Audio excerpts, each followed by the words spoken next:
Salut les amis de la team Azabache, aujourd'hui un point poulain, un point séparation dans le troupeau.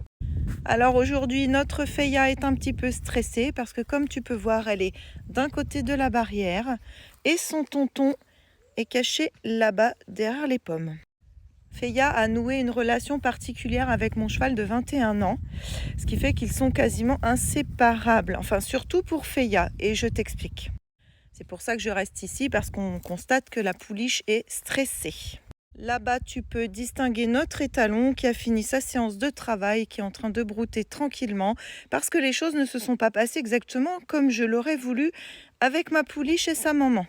Voilà, tu aperçois Kinox là-bas qui est un petit peu fatigué. Donc j'ai décidé de le mettre auprès de façon légèrement séparée de ses deux copines pour qu'il puisse se reposer un peu. Parce que oui, quand tu as une pouliche qui est sans arrêt en train de te stimuler, il arrive un moment donné, quand tu as 21 ans et que tu as des pathologies, tu fatigues.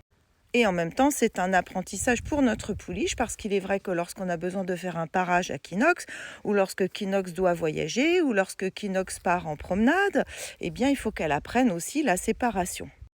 Et donc, on voit que Kinox est très, très à l'aise avec le fait d'être tout seul, mais ça, je m'en doutais parce que je connais mes chevaux et il avait manifesté un besoin d'avoir un peu de paix, donc ce que je lui ai accordé.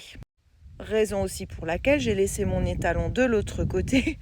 Bon, il a pas mal d'herbe, t'inquiète, il va bien. De toute façon, quand il n'a pas envie de rester dans un endroit, lui, c'est impossible de le garder confiné. Mais notre poupou, voilà, elle est en train de découvrir ce que c'est de rester sans papy. Parce que oui, à la base, eh bien, j'avais prévu de la laisser dans son pré de l'autre côté. Tu vois, j'ai d'autres barrières là-bas. Et j'avais mis qu'un seul petit fil, bien entendu, je n'ai pas électrifié. Tout simplement parce que les poulains, en tout premier lieu, quand ils paniquent, ils franchissent les clôtures, quoi qu'il arrive. Donc de toute façon, il fallait que je m'assure de son état général et que la panique soit quand même mesurée. Bon, en fait, comme j'avais mis qu'un fil de clôture, elle est passée en dessous. La maman, en revanche, était bien restée de l'autre côté et elle était prête à suivre notre Kinox. Heureusement que j'ai une maman parfaitement cool et zen qui nous fait confiance, donc elle a attendu patiemment et j'ai fini par aller lui ouvrir une fois que j'ai fait passer Kinox ici pour qu'il puisse avoir un peu de repos. Bien entendu, je reste vers les chevaux les plus sensibles puisqu'on voit que papy va très bien. On voit que notre étalon n'en a rien à cirer, mais alors rien du tout.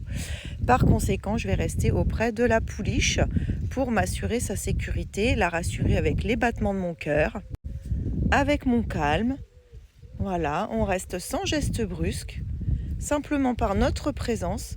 Eh bien, elle va apprendre par elle-même que, oui, papy, il n'est pas au même endroit, mais qu'au final, ça ne sera pas dramatique parce que, bien entendu, je vais les remettre ensemble. Il ne faut pas que ça soit une épreuve trop dure pour la pouliche parce que c'est comme un sevrage en quelque sorte. Donc, je ne veux pas forcer les choses, mais qu'elle découvre par elle-même que, oui, papy n'est pas là, mais qu'en même temps, ce n'est pas un drame. Et oui, à cet âge-là, tout changement dans un troupeau, surtout quand on a beaucoup de caractère comme elle, qui ne supporte pas qu'on la contredise, eh bien, ça peut créer des troubles, hein. On peut développer des troubles de morsure, des troubles de tiques, des petites coliques. Tout ça généré par le stress. Donc, je préfère être là, encadrer ma pouliche et faire attention à ce que tout se passe bien. Alors tu vois, quand tu as un cheval vraiment qui s'écarte du troupeau sans aucun problème, c'est que clairement, il avait besoin de repos. Dès l'instant où il en aura assez, de toute façon, il va se rapprocher et il va redemander ses copines. Mais bon, aujourd'hui, on va privilégier notre pouliche. Je pense qu'on va la faire patienter une demi-heure, trois quarts d'heure et ensuite on lui redonnera son papy. Voilà. Donc on vous fait des gros bisous et puis à tout bientôt. Et si toi, tu as d'autres solutions, n'hésite pas à les partager. Si notre contenu t'intéresse, comme je dis toujours, ce n'est pas du tout un contenu spectaculaire, c'est une simple vie avec des chevaux. Eh bien, n'hésite pas à t'abonner, partager, liker, etc. Allez, à bientôt, la team Azabache.